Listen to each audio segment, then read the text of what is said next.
Welcome to Nicol Bolas the Ravager. Hope you're excited for some Bolas squads, some Grixis super friends. Let's start off with Nicol Bolas the Ravager himself. So we have flying whenever Nicol Bolas enters the battlefield, each opponent discards a card. Then for a 7-mana activation, exile Nicol Bolas, return to the battlefield transformed. Activate this ability only when you can cast a sorcery, and that's going to transform into Nicol Bolas the Arisen. +2 ability, draw 2 cards. -3, deals 10 damage to target creature or planeswalker. -4, put target creature or planeswalker card from a graveyard onto the battlefield. And then -12, exile all but the bottom card of target player's library.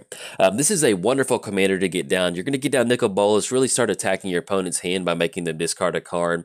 Hopefully by the time you get down Nicol Bolas, hopefully that following turn you're going to be able to go for that 7-mana activation to get it to flip. Most of the time you get Nicol Bolas to flip, you start going for that +2 ability, you start drawing 2 cards per turn. It is really hard for your opponent to get out from underneath that. That -3 ability is always really nice, especially with Nicol Bolas starting at 7 total loyalty. And then of course that -4 ability works really well with the -3. And then once you get to that 12 ultimate, I mean, that's just such a really cool ultimate. Exile all but the bottom card of target player's library. And we also do have Ashiok in here. So if you get into a position to where you can go for that -12 ability, you can use Ashiok's plus ability to exile the top 3 cards of the library, making them lose because they have no card to draw. So that's always a fun interaction to go for. But let's take a look at some of the super friends that we are running in here. It's always nice to have a ton of planeswalkers in the deck. Kind of fun to get that kind of game plan going. With Villion Invest, it's going to allow us to kind of attack our opponent's hand with that discard ability. Also use that -2 ability to kind of tutor for whatever card that we need. Obnixilis is in here to get that consistent card draw and use a little bit of spot removal. Liliana's in here. It might be kind of one of the first ones I ended up cutting. I was thinking that we could get a lot of zombies on the battlefield and kind of start working towards that -7 ability to kind of have a little bit of an army. I found that she was just kind of a little bit underwhelming in my performance, or at least in the game performance, so we'll probably end up cutting her down the road. We're also running 2 copies of Nicol Bolas. Really fun to get these down. We have that +3 ability, destroy target non-creature permanent, which is always good. And the -2 ability kind of helps you grab your opponent's really big creature, kind of help you swing the game into your favor. Also running the other Nicol Bolas Grand Pharaoh, get to cast some free spells with that +2 ability, or that +1 ability, exile 2 cards from their hand. Once you get that down, and really you can go for that +2 ability, which is always really nice, but that +1 is going to be absolutely devastating.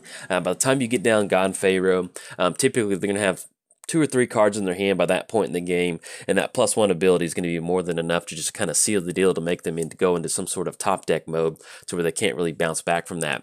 We're also running some good multicolored planeswalkers in here with stuff like Shahili Ray with that -2 ability. Works absolutely wonderful with Nicol Bolas. Use that -2 ability to create a token that's a copy of Nicol Bolas, have them discard an additional card, then keep the original Nicol Bolas. And that -7 ability is going to allow us to grab a lot of really good artifacts that help us really kind of go off with the deck, which I'll explain in another slide.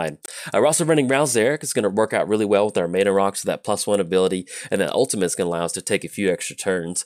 Keep our fingers crossed we don't miss on those coin flips. I've seen a few things on Reddit where people go for those 5 coin flips and somehow miss all of them. But there's one video though where I did win, I think like 4 or 5 mana crypt triggers in a row, so it's kind of like going for that Ravager. I'm also running Dak Fade, which is really going to help us get that card advantage and that +1 ability, or use that -2 to kind of grab some of our opponent's mana rocks to help us cheat out some of these planeswalkers.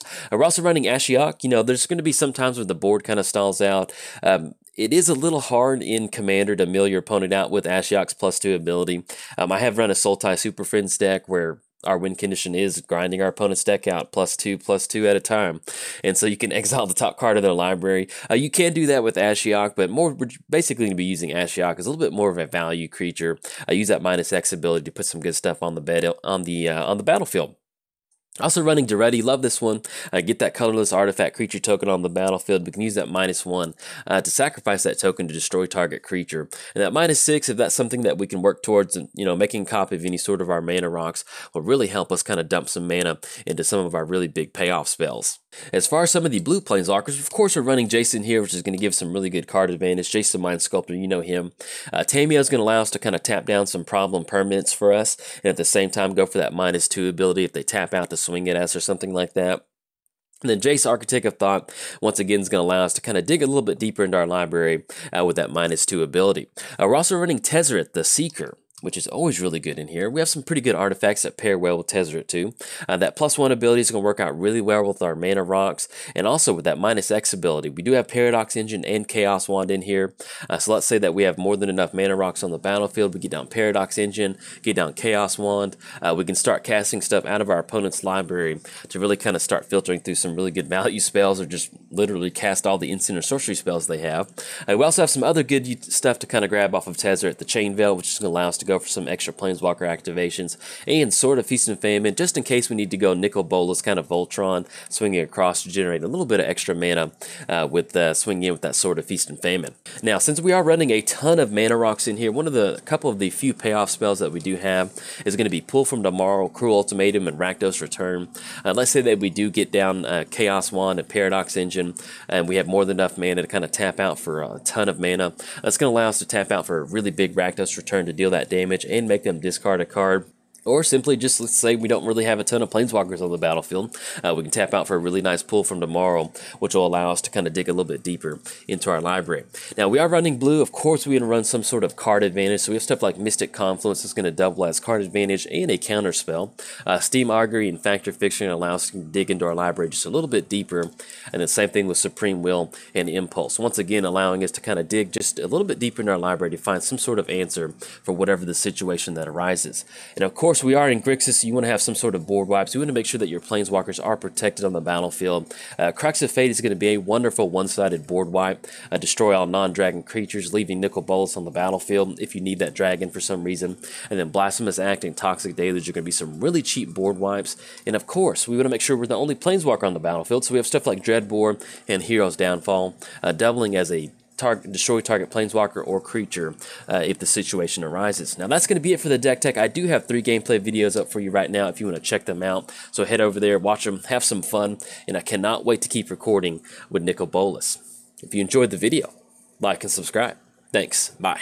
Thank you for watching the video. If you enjoyed the video, make sure to smash that like button. Subscribe to the channel for more awesome MTG content just like this. And make sure to tap the bell icon to be notified whenever a video is made live.